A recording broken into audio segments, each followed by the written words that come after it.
김현정의 뉴스쇼 금요일의 코너입니다. 한 주 동안 정치권의 화제의 말을 통해서 이번 주 정치를 평가하는 코너죠. 말말말. 오늘도 두 분의 말감별사 모셨어요. 더불어민주당 전재수 의원, 국민의힘 정미경 최고위원 어서 오십시오. 네, 안녕하세요. 예, 어서 오십시오. 네, 전재수입니다. 예. 네, 정미경입니다. 원래 이제 정부가 바뀌고 나면은 또 여야도 순서가 바뀌고 그러는데 저희 작가가 순서를 안 바꾸니까 전재수 의원님이 나부터야? 이런 눈빛으로. 제가 순간 당황했습니다. 야, 그 순간 스치는 얼굴 근육의 미세한 흔들림을 잡아내죠. 저는 봤습니다. 그런 거 예민하시는구나. 난 별로 예민하지 않기 때문에. 보기 좋습니다. 훈훈한 두 분과 함께 오늘 할 얘기는 상당히 뜨거울 것 같아요. 어제 전재수 의원님도 그 예결위 현장에 계셨죠. 이렇게 한동훈 장관하고 민주당 의원들하고의 그 설전. 전재수 의원도 앞에 나가서 질의하셨던 걸로 제가 아는데. 어제 저도 22번째 순서로 이제 했었고 저도 앞에 쭉 봤는데 네네. 저는 이제 이게 사실상 이제 마지막 그 소상공인 도울 수 있는 마지막 추경이라 좀 사각지대에 놓여 있는 분들 좀 이번에는 좀 더 넓고 더 두툼하게 지원이 돼야 된다 해서 따로 준비한 게 있었어요. 네. 그래서 앞에서 쭉 봤는데 아주 격렬하게 하시더라고요. 예. 오늘 말 두 분이 골라오신 말 중에 하나도 바로 그 현장으로 제가 알고 있습니다. 누가 골라오셨죠? 정 최고위원님 골라오신 건가요? 이거 처음이요? 전재수 의원이 골라오신 거군요. 예. 전재수 의원이 골라오신 말이 바로 그 현장인데. 예. 그래서 저는 어제 이제 국회에서는 정책 질의를 하고 여기서는 어제 그 내용, 격렬했던 그 내용을 준비를 해왔습니다. 그렇습니다. 바로 민주당 김한정 의원과 한동훈 법무부 장관 간의 설전입니다. 들어보시죠. 대검을 비롯한 검찰 인사가 있었는데 납득하고 수긍할 인사라고 평가하고 있습니까? 저는 능력과 공정에 대한 소신을 기준으로 인사했다고 생각합니다. 대통령하고 협의했습니까? 대통령께 보고는 당연히 드려야 되는 절차입니다. 대통령 의중이 반영했습니까? 법무부 장관은 대통령의 위임을 받아서 자, 윤석열 대통령의 인사죠? 검사 인사가 이번에 지금 현 정부의 인사입니다. 우선 이 부분을 골라오신 이유는 뭘까요? 일단은 저 대화 내용을 보게 되면은 어제 이제 예결위에서 민주당 의원들과 한동훈 법무부 장관의 그 질의응답을 보고 있자면 일단은 자세와 태도 보자면 이게 한마디도 안 지려고 그래요. 한마디도 안 지려고 그러고 우리가 이게 친구들끼리 이야기를 할 때도 이게 꼭 한마디 하면은 반드시 한마디 해야 되는, 그리고 말로는 절대 안 지는 그런 친구들이 있잖아요. 그렇죠. 그러면은 친구들 사이에서 대개의 경우 그런 친구들은 친구들이 한마디 하면은 그래 네 말도 맞다 이렇게 수긍하지 않고 끝까지 그냥 이기려고 하는 친구들 보는데 그런 친구들 보면은 대개의 경우 밉상이죠.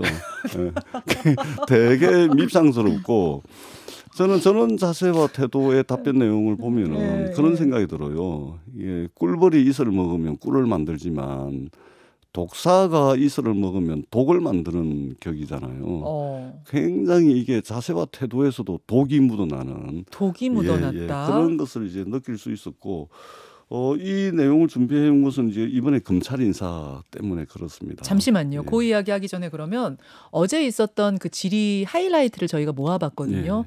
진짜 지금 말씀하신 그런 부분들이 있는지를 보면서 한번 같이 볼까요? 개인적인 인연에 의한 인사, 또 특수부 출신 인사, 또 전 정권에 대한 수사를 담당했던 사람들에 대한 인사 위주로 이루어졌고, 이래오던 경력을 보시면 누구나 수긍할 만한 능력과 인품을 갖춘 사람들이라고 저는 판단해서 제 책임하에 인사를 한 겁니다. 왜 정치 검찰이 출세한다, 이런 시중에 통념이 있다고 생각합니다. 지난 3년이 가장 심했다고 생각하고요. 그런 과오를 범하지 않기 위해서 제가 최선을 다할 생각입니다. 저뿐 아니라 과거에 이재명 전 지사도 비슷한 이재명 물고 들어오지 마세요. 어떻게 이렇게 공감력이 없습니까? 어려운 질문 제가 드렸습니까? 앞으로 많이 노력하겠습니다. 이게 노력한다고 되는 게 아니라 본인의 과연 사람에 대한 마음이 어떠신가가 굉장히 좀 의문스럽네요. 많이 노력하겠습니다. 한마디도 안 지려고 그러죠.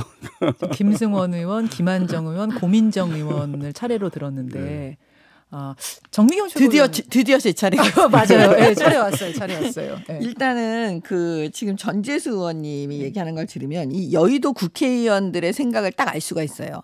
여의도 국회의원들은 갑을 관계에서 본인들이 갑이에요. 장관은 을이야. 그러니까 갑의 입장에서 을이 대답을 너무 잘하면 얄미운 거예요. 왜 내 말에 그냥 지질 않아? 왜 아니 보통 이러잖아요. 막 소리 지르는 국회의원에 대해서 장관들이 보통은 말이 안 되는 소리인데도 그냥 알겠습니다. 잘못했습니다. 뭐 잘하겠습니다. 그리고 미리 또 그 장관들이 그렇게 다 코치를 받는데요. 국회의원이 뭐라고 말 안 되는 소리를 해도 그냥 거기선 그냥 빨리 넘어가라고. 근데 그렇게 안 하면 이제 얄미운 거잖아요. 지금 딱 전재수 의원님이 그 여의도 국회의원들의 모습을 딱 보여주고 계시는 거고 두 번째는 제가 꼭 하고 싶은 얘기는 뭐냐면 지금 민주당 의원님들이 한동훈 장관에 대해서 느끼는 감정 이해할 수 있어요. 얄밉다는 그 부분 나는 이해할 수 있을 것 같아요. 왜냐? 우리가 이재명 후보한테 대선 때 느꼈던 거거든. 한마디도 안 지셔. 남탓한다, 남탓. 그래가지고 아주 꼬박꼬박 대답을 하셔. 그러니까 그때 우리가 느꼈던 감정을 지금 한동훈 장관에 대해서 민주당 의원들이 저렇게 느끼실 수가 있겠구나. 이게 제 생각입니다. 좀 끌어다 쓰시지 마시고요. 아니 왜 아침부터 막 독이라고 그러시고 그래. 끌어다 쓰시지 마시고. 아니 끌어다는 게 아니라 나는. 정미경 최고님이야말로 여의도의 어떤 갑질 문화에 젖어 있는 발언이에요. 무슨 조금 전에 그 발언이. 무슨 발언이요? 그러니까 국회의원들이 막 고성치고 하면은 장관들은 무조건 머리 숙여야 된다. 그런 측면에서 보면 그럴 수가 있는데. 아니 제가 현실을 말씀드리니까 당황하셨어요. 아니요. 우리 정미경 최고야말로 갑질 문화에 젖어 있는 겁니다. 저는 그런 차원에서 말씀을 드린 것이 아니고. 제가 갑질 문화에 젖어 있는 게 아니고 저는 지금 국회의원이 아니에요. 정치학 개론적 측면에서 보면 네. 국회의원은 국민의 대표자고 국회의원의 질의는 국민을 대신해서 질의를 하는 것입니다. 거기에 행정부의 장관은 거기에 맞게끔 예의를 갖춰서 이야기를 해야 되는 것이 정치학 개론에 나오는 겁니다. 아니 근데 그러니까 국회의원이 그것을 무슨 뭐 또 갑질 문화 이렇게 이야기를 해버리면 이모 교수를 갖다가 이모라고 하고 막 이러면 수준이 다 나오는 거죠. 젖어 있는 그런 관점에서 말씀을 하시는 겁니다. 제가 저는 지금 국회의원 아니고 의원님이 국회의원이에요. 국회의원보다 더 높은 최고위원 무슨 아닙니까? 무슨 최고위원이 높아요. 자, 제가 잠깐 끼겠습니다. 결국 어제 그 질의응답 일단 내용은 차치하고 태도에 있어서 정미경 최고위원께서는 저거는 할 말을 다 한 기존에 오히려 관행을 깬 잘한 것이다란 말씀이고 전재수 의원은 저 태도는 옳지 못하다 이런 이제 두 분의 의견이 좀 갈리고요. 일단은 이제 전재수 의원이 골라오신 말이니까 이 내용을 특별히 찍으신 이유는 뭘까요? 그겁니다. 어제 이제 인사와 관련된 내용입니다. 조금 전에 이제 나왔듯이 누가 보더라도 수긍할 만한 인사이자 능력을 우선시한 인사다 이렇게 이야기를 했는데 검찰 인사. 예. 한동훈 법무장관은 이렇게 이야기를 했죠. 네. 이 이야기에 대해서 지금 검찰 내부에서 검찰 조직에서 나오는 이야기를 딱 한마디로 표현하자면 서글프다. 검찰 내부에서 그런 얘기가 나오는데요. 서글프다라는 이야기들이 나오고 있습니다. 왜냐하면 친문재인 정부 검사들이 그렇게 얘기하겠죠. 기존에 이제 검찰 조직의 주력이 형사부 검사들이거든요.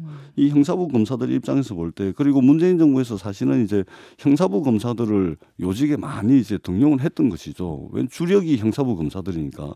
그런데 이 형사부 검사들 같은 경우는 노골적인 특수부 챙기기다. 그리고 윤석열 대통령께서 검찰총장 시절에도 사실은 이제 형사부를 홀대했던 그것은 누구나 다 아는 검찰 조직 구성원들이 합의하는 거 아닙니까?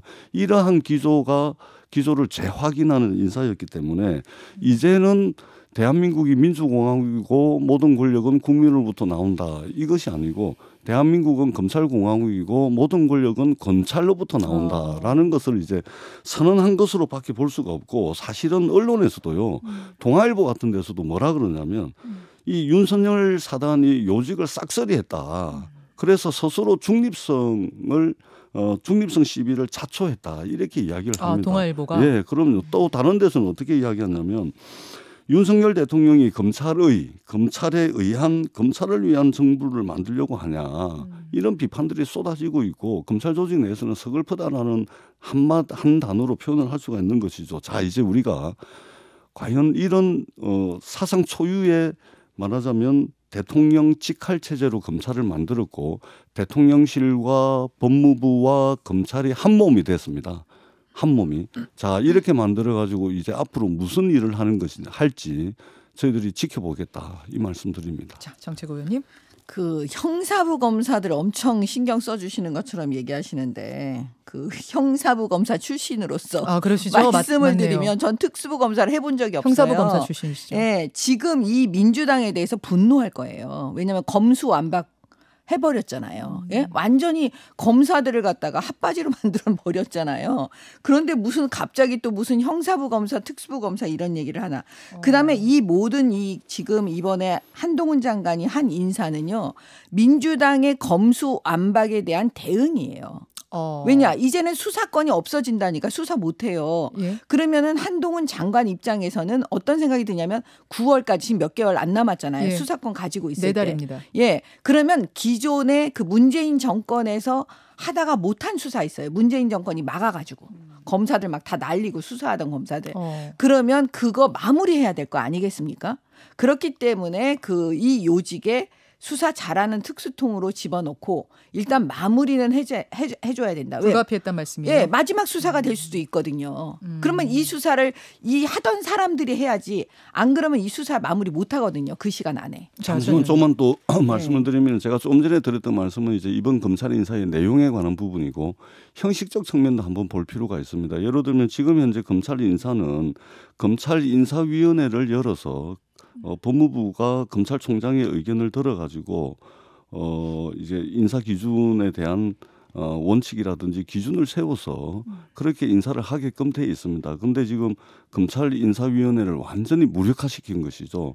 그러니까 검찰의 어떤 인사 절차를 완전히 해체시킨 겁니다. 그렇게 함으로 인해 가지고 검찰이라는 권력기관을 말하자면 이 공적 시스템이 작동하는 공적 조직이 아니고 사실상 사유화시킨 그런 결과를 낳았다. 그렇기 때문에 공익을 대변하는 것이 아니고 이 대통령실과 법무부와 검찰이 한 몸이 돼가지고 과연 공익을 대변할 것인지 아니면은 철저하게 권력기관을 사유화해가지고 어떤 일을 하는지 저희 국민들이 두 눈을 부릅뜨고 지켜볼 필요가 있겠다 이런 생각입니다. 인사의 내용도 문제지만 절차도 문제다. 형식과 내용에 다 문제가 있는 것이죠. 마지막 듣고 넘어갈게요. 전재수 의원님 얘기를 들으면 자꾸 문재인 정권이 생각이 나요. 그게 왜 그러냐면 검찰을 사유화시킨 거는 문재인 정권이었어요. 이토록 사유화시킨 사람들이 없었어요. 왜냐하면 아니 세상에 수사하지 못하게 한 검사에 대해서 한동훈 검사가 자기네들 말 안 들었다고 그래가지고 저렇게 괴롭히면서 없는 죄 만들어 갖고 뒤집어 씌우는 공권력. 그건 권력이 아닙니다. 폭력이에요. 그러니까 그거를 한동훈 장관이 자기가 당해본 거예요. 야, 권력을 이런 식으로 공권력을 남용하는 경우가 있구나. 그렇기 때문에 그 부분에 대해서 지금 한동훈 장관은 민주당을 향해서 계속 얘기하고 있는 거예요. 그때가 더 심했다. 그렇죠. 그러니까 3년 동안에 지금 정치 검찰이 가장 심했다. 이렇게 얘기를 하고 있는 거고. 근데 똑같이 지금 복수하려는 건 아니죠. 똑같이 복수하려고 하는 건 아니지만 보여주겠죠. 뭘 보여주냐. 검찰이 그 살아있는 권력에 대해서 내 편 남의 편을 구분하지 않고 수사하는 거, 수사를 잘하는 거. 이거 내가 보여주겠다. 이게 한동훈 장관 생각인 것 같아요. 그게 이제 취임사인데 근데 이렇게 측근만 쭉 놓으면은 정말 공정하냐를 좀 의심받을 가능성은 없을까요? 아니 제가 말씀드렸잖아요. 이게 다 민주당이 자초한 거라고. 검수완박이 만약에 검수완박이 아니었으면 이렇게까지 안 했을 거예요. 굳이 이렇게 할 이유가 없는 거예요. 이거는 민주당이 다 자초해놓고 지금 민주당은요 검수완박은 다 잊어버렸어요. 그건 다 남의 동네 얘기야. 자 여기까지 일단 전재수 의원의 말에 대한 토론을 하고 시간 관계상 정미경 최고위원의 이번 주 말로 좀 넘어가야 될 것 같습니다. 화면을 보여드릴게요. 여기는 어디냐면 인천 계양을입니다. 이재명 후보가 그 유튜브로 생중계를 하잖아요. 하면서 선거운동하는 그 중에 한 화제가 된 장면입니다. 보시죠. 자, 비켜주세요.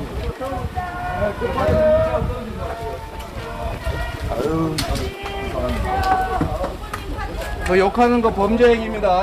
앞으로 가셔야 찍으세요. 조심하세요. 범죄 행위라고 다 최신되어 있으니까 조심하세요.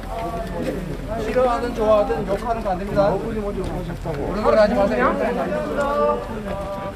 자, 한 SUV 차량이 지나가면서 욕을 했나 봐요. 그 욕이 들리지는 않는데 이재명 후보가 욕하는 거 범죄 행위입니다. 이제 그 차를 따라가면서 한 그 장면. 왜 골라오셨을까요? 저는 그 이재명 후보의 성격의 그 독특함이 여기서 다 나오는 것 같아요. 그게 무슨 말씀이에요? 그게 무슨 말이냐면 저도 선거운동 엄청 많이 하잖아요. 보통. 네. 예? 선거운동 많이 하면 사실은 너무나 억울한 경우를 무지하게 많이 당해요. 매일매일. 그래요? 왜냐하면 길거리 유세라고 우리 입장에서는 유세지만 네, 시민들 입장에서는 이게 교통 방해다. 아니면서 우리를 방해하고 있다. 우리를 고통스럽게 하고 있다. 난 싫은데 저 후보. 그럼 막 욕설을 듣고 그래요. 욕설해요. 시민들께서 그래요? 사실은. 예. 그럴 때 그거를 이제 대응을 어떻게 하느냐. 보통 후보들은 본인이 후보잖아요. 그렇기 때문에 그렇게 맞대응하지 않아요. 참고 넘어가요? 예, 그냥 참고 넘어가고 네 알겠습니다. 그리고 그냥 지나가지. 근데 지금 이재명 후보는 어떻게 반응하냐면 그거 일일이 반응하는 거예요. 욕하는 거 범죄행위다. 이거 가르쳐줘. 욕하는 거 범죄행위인 거 맞는 얘기지. 이거 모르는 사람 또 어디 있겠어요. 그렇죠? 근데 가르쳐줘. 또 그다음에 막 쫓아가. 그러면서 다 체증했으니까 조심하라고 또 경고도 해. 예? 그다음에 싫어하든 좋아하든 욕하는 건 안 된다. 이 성격이 뭐냐면 한마디도 안 지는 거예요. 그 누구한테 어떤 상황에도 지고 싶지 않은 거야. 그러니까 꼭 이게 굉장히 독특하신 분이에요. 선거 때 보통 이렇게 후보들이 안 하거든요. 그래서 제가 생각해낸 게 보통 형수랑 싸울 수 있지. 형님이랑 싸울 수 있어. 그런데 싸우는 정도가 저렇게까지 욕설을 해가면서 싸우는 이재명 후보의 이 독특한 캐릭터에서 바로 형수 욕설이 나왔겠구나라고 이해할 수 있는 장면입니다. 그래서 골라오셨다. 네. 전지수 의원님. 무슨 심리학자도 아니고 무슨 정신분석학자도 아니고 무슨 이 정도면 다 알아요. 정신과 의사입니까? 그냥 일반인들도 다 알아요. 그러니까 우리 정미경 최고께서도 선거 과정에 겪어보셔서 아시겠지만 특히 저 같은 경우는 이제 부산에서 내리 3번을 떨어져 봤잖아요. 뭐 저희들은 이제 말로 하는 것이 아니고 말로 욕을 하는 것이 아니고 몸으로 막 행동해요. 멱살 잡고 막 명함 찢어서 얼굴에 던지고. 그런 일도 나오셨어요? 그럼요. 명함 뭐 던지는 건 뭐 다반사죠. 멱살은 안 잡혀 보셨잖아요. 저한테 만약에 여성이니까 남성이니까 아마 그랬을 거예요. 그러니까 여성한테 멱살을 어떻게 잡겠어요? 선거 운동을 하다 보면 이게 요즘은 이제 부산이 안 그렇습니다. 이전에 제가 첫 출마하던 무려 15년, 16년 전에는 이게 뭐 멱살 잡히고 욕 듣는 것은 이게 가슴이 사실은 무너져 내리죠. 저희 어머님이 이제 새벽에 이게 와이셔츠 멱살 잡혀가지고 와이셔츠 단추 2-3개 떨어지고 들어가면은 저희 어머니가 아이고 야야 이 짓을 와하노 이 짓을 와하노 이거 안 하면 안 되냐 할 정도로 참 이제 서글픈 일들을 많이 겪었었는데 선거 과정에 많이 겪습니다. 그런데 대개의 경우에 한 100번, 1000번은 참고 넘어가요. 대부분. 저도 마찬가지고. 100번, 1000번은 참고 넘어갑니다. 그런데 100번, 1000번 중에 한두 번 저런 경우가 있어요. 연속적으로 당한다든지 도저히 이게 인내심의 한계가 있다든지 이럴 경우에 왜냐하면 어떻든 공익을 대변하기 위해서 출마한 사람인데 거기다 욕을 하면 그 욕도 보통 욕이 아닐 거예요. 아마 살인적인 욕일 거예요. 저 욕의 내용이 아마 들리지는 않아요. 그런데 저희들이 이제 당해 본 거를 유추해 보면 그냥 욕이 아니고 아마 살인적인 욕일 겁니다. 그런 측면에서 그냥 매번 반응을 하는 게 아니고 1000번, 10,000번 참습니다. 모든 후보들은 그중에 한두 번 나온 거를 가지고 이렇게까지 그러니까 이거는 뭐냐면 우리 유권자들도 정치인을 향해 가지고 호불호 좋아하는 정치인, 싫어하는 정치인에 대해서 이렇게 격한 욕을 한다든지 몸으로 멱살 잡는다든지 이런 거는 정치인들이 우리 국민들을 유권자들이 이렇게 부추기는 거예요. 끊임없이 이재명 후보가 뭘 하게 되면 무슨 이상한 사람으로 몰아가가지고 그 극한상으로 내몰고 또 입에서 나오는 말이라는 것이 도끼가 가득한 이런 이제 혐오적인 발언들, 배타적이고 배제적인 이런 발언들이 정치권에서 난무하니까 우리 유권자들도 이런 식으로 반응하는 겁니다. 저는 여야를 떠나가지고 정치권이 반성하고 성찰해야 된다. 그렇게 생각을 합니다. 한 번씩 발언 기회 더 드릴 수 있을 것 같아요. 보통 이제 관계성 속에서 보통 이 거리에서 이렇게 만나신 분은 다시 만나는 일이 거의 없잖아요. 이게 무슨 당내에서 선거운동하다가 계속 한 사람으로부터 집중적으로 얘기를 들으면 이렇게 하실 수 있어요. 왜냐하면 관계성이 이미 맺어졌으니까.